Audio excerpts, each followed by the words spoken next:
আসসালামু আলাইকুম ওয়া রাহমাতুল্লাহি ওয়া বারাকাতুহু। সম্মানিত দর্শক মণ্ডলী, আজকে আপনাদের সামনে আমি খুবই গুরুত্বপূর্ণ একটি ভিডিও নিয়ে উপস্থিত হয়েছি। ভিডিওটি হচ্ছে মুশকিল আসান হবে, অর্থাৎ এটার যে আমল বলবো সেটা হচ্ছে মুশকিল আসান হবে এবং আপনি কামিয়াবি অর্জন করবেন। অর্থাৎ যে কাজের জন্য আপনি মুশকিলের মধ্যে পড়ছেন সেটা থেকে আপনি রেহাই পাবেন, নিস্তার পাবেন, উদ্ধার হবেন। ঠিক আছে, অর্থাৎ সাফল্য লাভ হবে।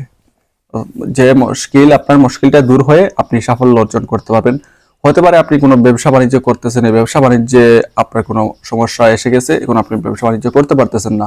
অথবা আপনি কোনো চাকরিতে আছেন, এই চাকরিতে আপনার কোনো সমস্যা, ফ্রিকশন বেজে গেছে কোনো মানুষের সাথে অথবা কোনো কর্মকর্তার সাথে, যার কারণে আপনি এখন চাকরি করতে পারতেছেন না, আপনার বাধা সৃষ্টি হচ্ছে। ওইখান থেকে আপনি যে মুশকিলে পড়ছেন ওই মুশকিল উদ্ধার হয়ে আবার পুনর্নির্জন হতে পারবেন অথবা ব্যবসা শুরু করতে পারবেন। অর্থাৎ যে কাজের জন্য আপনি আটকা পড়ছেন সেটা থেকে আপনি সেই সমস্যা থেকে আপনি মুক্তি, এটা আবার সাফল্য অর্জন হবে, সেই রকম একটি নকশা আপনাদের সামনে দেব ইনশাআল্লাহ।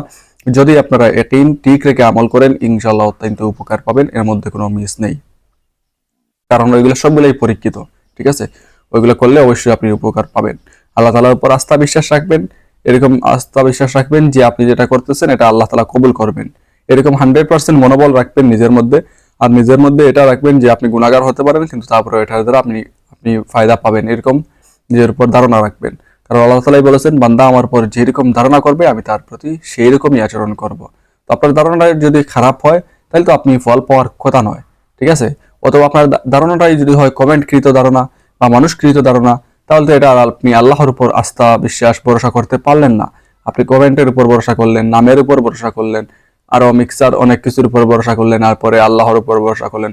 ওইরকম মিক্সার আশা ভরসা দিয়ে কোনো কিছু হয় না। ঠিক আছে, তো যাই হোক, আজকের যে নকশাটা আপনারা স্ক্রিনে দেখবেন ওইটা কি করতে হবে, ওই মুশকিল আসানের জন্য নিম্নের নকশাটি লিখে নিজের কাছে রাখলে সাফল্য লাভ হবে।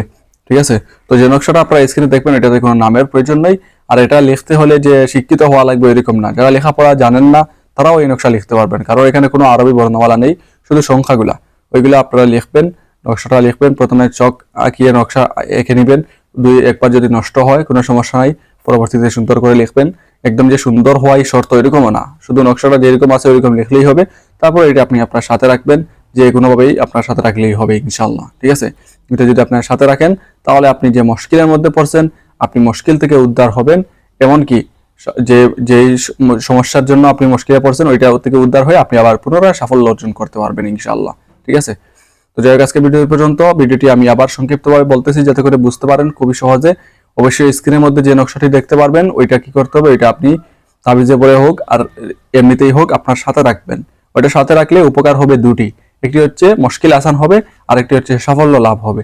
হতে পারে আপনি কোনো ব্যবসা করতেছেন, ওই ব্যবসার মধ্যে আপনি মুশকিলের মধ্যে পড়ছেন, সমস্যার মধ্যে পড়ছেন, বা চাকরি করতেছেন ওইখানেই সমস্যার মধ্যে পড়ছেন, তাহলে আপনার সমস্যা কেটে যাবে, পুনরায় চাকরিতে জয়েন করতে পারবেন।